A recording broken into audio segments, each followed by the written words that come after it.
अब इस वीडियो में हम बात करने वाले हैं कि फ़्लो चार्ट्स क्या होते हैं। तो फर्स्ट ऑफ ऑल यहाँ पे कुछ डेफिनेशन लिखी हुई है इंग्लिश में, उसको रीड करते हैं और जानते हैं कि क्या होता है flow charts. Flow charts are diagram that represent the logic and sequence of step in a program and algorithm.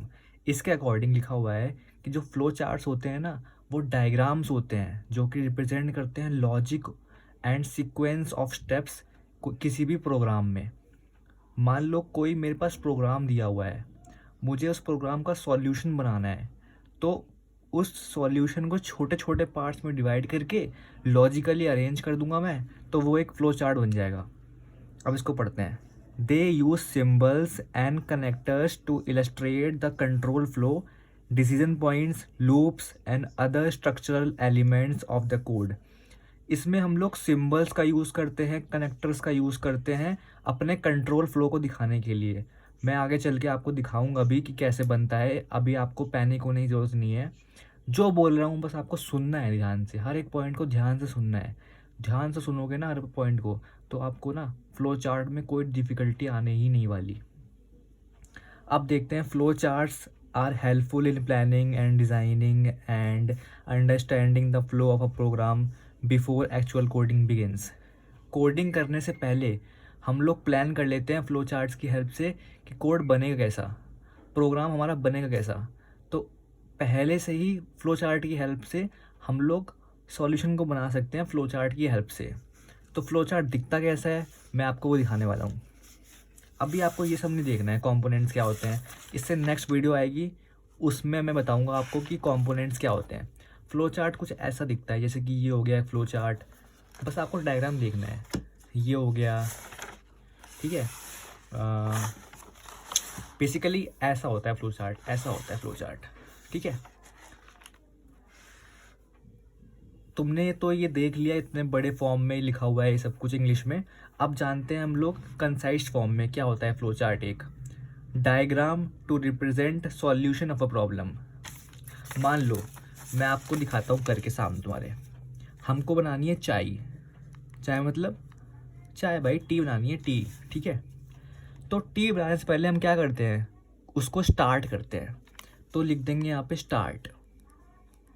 कुछ भी काम करने से पहले हम स्टार्ट करते हैं ना उसको, तो स्टार्ट कर देंगे यहाँ पे। उसके बाद क्या करेंगे हम लोग, उसके बाद हम लोग ले लेंगे बाउल जिसमें चाय बनाने वाले हैं हम लोग। सिंपल चीज़ है, बाउल विद वाटर, ठीक है भैया, समझ में आ गया। उसके बाद क्या करना है, हम लोगों को चाय पत्ती लेनी है, टी लीव्स, बेसिक सा है, सबको आता होगा। मिल्क, अरे भाई चाय बनानी आती है कि बनानी आती। मिल्क, शुगर, तो ये लेना है हम लोग को। उसके बाद हम लोग को क्या करना है, इन सब बाउल के अंदर टी लीव्स डालनी है, मिल्क डालना है, शुगर डालनी है। देन इन सब को हम लोग को फिर बॉईल करना है गैस के ऊपर, बॉईल करना है। इससे पहले एक स्टेप और आएगा भाई, गैस ऑन करने का स्टेप। इसको हम लोग क्या करेंगे, लॉजिकली अरेंज कर लेंगे। पहले स्टार्ट किया, फिर बाउल विद वाटर लिया, फिर हमने टी लीव्स ली, उसी बाउल के अंदर मिल्क लिया, शुगर लिया, उसके बाद हमने गैस ऑन की, देन उसको बॉईल किया। जब बॉईल किया तो चाय बन गई हम लोग की। तो चाय बनने के बाद क्या करते हैं हम लोग, एग्जिट। तो हमने यहाँ पे कर लिया एग्जिट। तो ये हो गया हम लोग का सिंपल सा फ्लो चार्ट।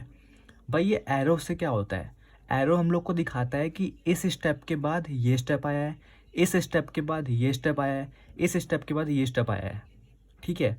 मैं बताऊंगा अभी आपको आगे भी, अभी आपको पैनिक नहीं करना है बिल्कुल भी, बस सुनना है ध्यान से। क्या भैया ये स्टेप यहाँ पे आ सकता है, या फिर बॉयल वाला स्टेप पहले आ सकता है? नहीं आ सकता। तो हम लोगों ने जब यहाँ पे डेफिनेशन देखी थी तो देखा था ना, diagram to represent problem, solution of a problem. Problem का सॉल्यूशन दिखाता है हम लोग को। तो सॉल्यूशन दिखाते कैसे हम लोग, सॉल्यूशन को हमने कुछ छोटे छोटे पार्ट्स में ना तोड़ दिया है। ये छोटे छोटे पार्ट्स हैं प्रॉब्लम के, तोड़ दिया है।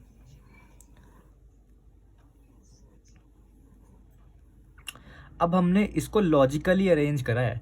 मतलब लॉजिकली अरेंज का मतलब क्या होता है भैया, लॉजिकली अरेंज करने का मतलब ये होता है कि ये बॉयल करने वाला स्टेप यहाँ पे नहीं आ सकता। बाउल विद वाटर से पहले बॉयल का स्टेप नहीं आ सकता, या फिर बाउल विद वाटर का स्टेप्स एंड में नहीं आ सकता। सबका एक लॉजिक है ना कि स्टेप कौन सा पहले आएगा, कौन सा स्टेप बाद में आएगा, सबका एक लॉजिक है। तो लॉजिकली अरेंज करना होता है हम लोग को एक फ्लो चार्ट में। तो यही है फ्लो चार्ट। अभी हम आगे क्वेश्चंस करेंगे, आपकी अंडरस्टैंडिंग और बढ़ जाएगी। कोई पैनिक की बात नहीं है, बहुत ईजी है कोडिंग।